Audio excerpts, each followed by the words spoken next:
Good evening. Shirley Mannon standing in for Beth Riss. She had other engagements this evening. So we're here with Katy Groves, and she's going to tell us her story about the Lawrence County Jail. So sit tight. It's going to be a good one. Katy, please tell us your story in your own words, how this all took place. Okay. I got arrested in July and went to Lawrence County Jail. I was transferred to Gallia County. Came back, did my court, then went back to Gallia. Okay. I was granted a furlough. My dad was passing away, and Judge Ballard granted me a furlough to go be with my dad and say goodbye. When I came back from my furlough,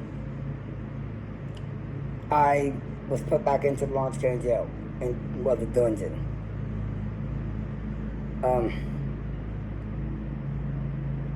That's the most disgusting place I've ever been. Okay.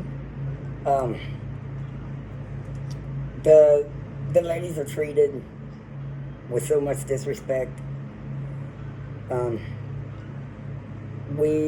ladies have in the cell that I was in, they have a TV the size of an iPad that you can't see it, you can't hear it, and they turn it on whenever they decide they want you to have it on. They're not given female items, hygiene to take care of themselves. We even asked for. I watched the girl go 2 days begging for clean whites or clean oranges because she had a mess in her pants. Yeah. And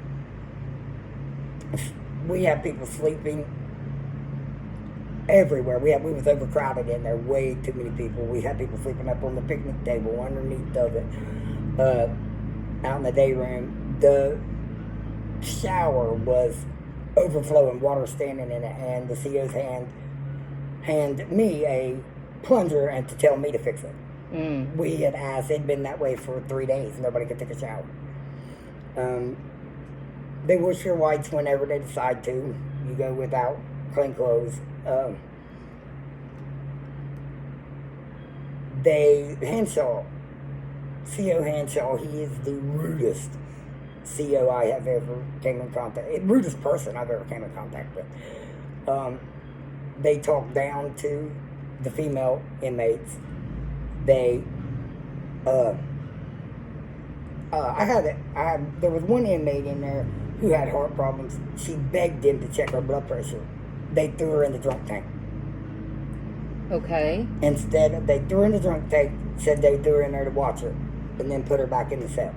Like 3 hours later, put her back in. Like they could see her blood pressure without taking it. Okay. You holler for a CO, they might come.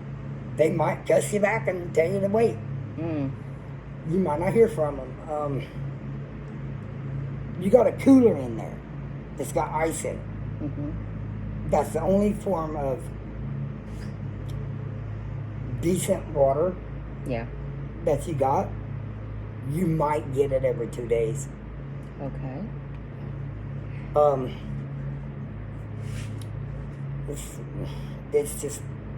It's really, they don't take medical care of you properly. They, like, I'm diabetic. I'm supposed to have my sugar checked 3 times a day before eating. They'll bring me my food. I might have to holler 40 minutes later 4 or 5 times for a CA to come check my sugar so I can eat. Yeah. Because I can't eat before I take my medicine. Right. For a diabetic, it's crucial to check your blood sugar before you eat, and you need your medications on time. Insulin or tablets, it needs to be given on time for a diabetic because it's crucial. Half of them down there didn't even know how to take my sugar. They was not trained in taking it. I had to tell them how to do it. That's not surprising. Here's one. I got real bad heart problems. My blood pressure is supposed to be checked twice a day. The whole time I was in there, they only checked my blood pressure when I told them to and was sent out to the hospital. Lord.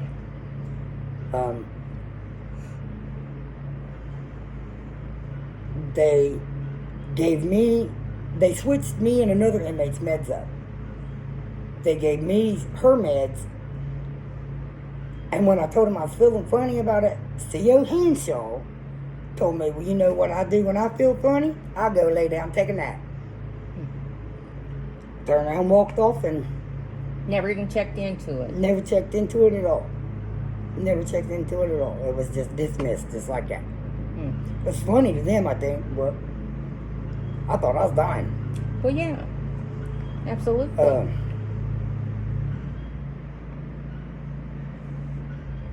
It's just that's the dungeon. It's so nasty. So they're not washing your clothes like they should be washed, and they're leaving you with stained orange uniforms because they won't provide you with your hygiene. That is not good at all. That's wrong. Whenever they feel That's like disgusting. that you need to beg for it, and then they think it's up to them to decide to give it to you or not. That's wrong. Totally wrong. And something is wrong with that, and it should be looked into. Don't you think so? I believe so. I've seen it. I've worked there for 23 years, and I can tell you that this crap didn't happen while I worked there. Continue. Sorry for the interruption. Please continue. I wouldn't put my dog in there. I don't blame you. I wrote and contacted Beth. I wrote a letter to Beth to contact her about it because it needs to be aired. There needs to be something done about it. I don't know why. I don't know if she did or not, but everybody in there was supposed to write her letters about what was going on in there to verify it. Let me stop you right there a second. Was anything said to you because of a letter you wrote to Beth? There was nothing said to me because they can't stop me for who I write. Okay. As long as she received it, then it got out. Yes. But I wrote her a couple of times trying to get out what was going on in that place. Because something needs done. Okay. I mean, at least I can speak on the female side of it. Yes. And You can say you've been there, done that. You know what goes on. You know exactly how it goes on. Now it's getting harassed by Blankenship and Jordan and Baldwin. I've been pulled out of my vehicle 4 times at Search for Drugs over a tree hanging in my mirror. How many trees hang in other people's cars? They're the most popular air freshener for a vehicle. Well, I guess if you got a tree hanging from your car, you're Supposed to be a druggie? Yes. Okay. I guess so. I got pulled over and pulled out of my car for giving somebody a ride. I guess you're guilty by association.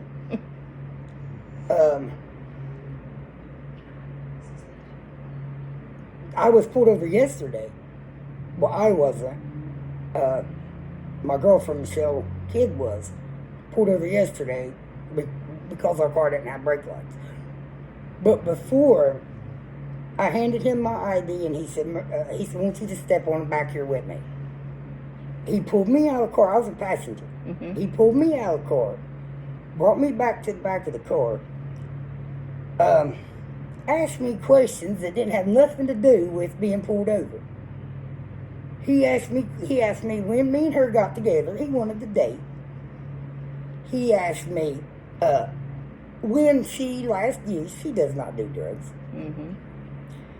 He asked me when I last used. I am clean. He asked me,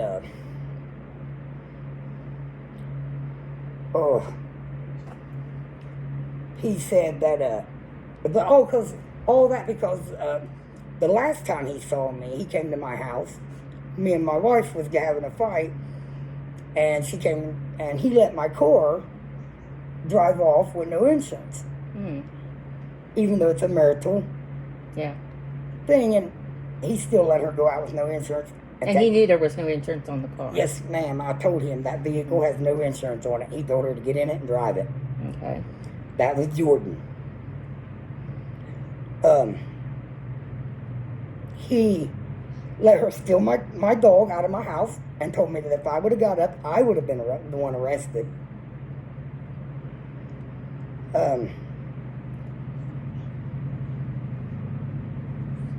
He came in and searched my mother's house.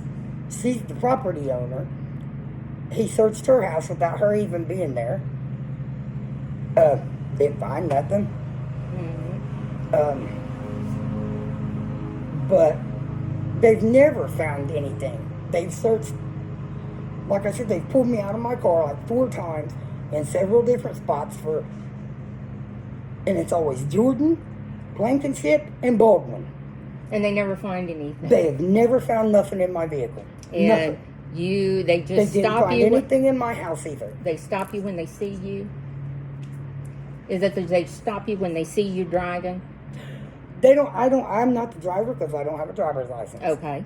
But they stop the car. But as soon as they see me in the car, they will pull that vehicle over. Okay. It's like they're stalking me. Mm-hmm. They always get me 2 blocks from my house. Sounds like they were sitting looking, watching, waiting. Ma'am, I got back about 3 years ago. About 3 years ago. I got 8 driving under suspensions within a 3-month period because Akers and Blankenship harassed me. They sat down the road from my house, waited for me to pull out to go to work. When I pulled out to go to work, they pulled me over and impounded my car every single time. Mm-hmm. Knowing you were on your way to work.